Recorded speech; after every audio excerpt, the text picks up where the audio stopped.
Hello കൂട്ടുകാരെ, ഇന്ന് December 10.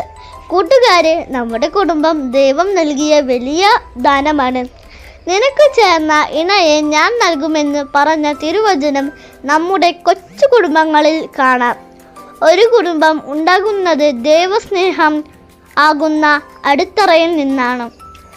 ആ സ്നേഹത്തിൻ്റെ ഫലങ്ങളായ വിശുദ്ധിയും ഐക്യവും ഒരു കുടുംബത്തിൽ ഉണ്ടാകേണ്ടത് അത്യാവശ്യമാണ്. ഈ വിശുദ്ധ കുടുംബ ജീവിതത്തിൽ നിന്ന് ജനിക്കുന്ന ജീവനെ സംരക്ഷിക്കുവാനും ആദരിക്കുവാനും നമുക്കെല്ലാവർക്കും കടമയുണ്ട്. ഇനിയൊരു സുഹൃത ജപം പഠിച്ചാലോ? എൻ്റെ ഉണ്ണീശോയെ, വിശുദ്ധിയിൽ ജീവിക്കാൻ എന്നെ പഠിപ്പിക്കണമേ. ഇത് ചൊല്ലിക്കൊണ്ട് പാൽ സമ്മാനമായി കൊടുക്കാം. അപ്പോൾ നിങ്ങൾ റെഡിയല്ലേ? എൻ്റെ ഉണ്ണീശോയെ, വിശുദ്ധിയിൽ ജീവിക്കാൻ എന്നെ പഠിപ്പിക്കണമേ.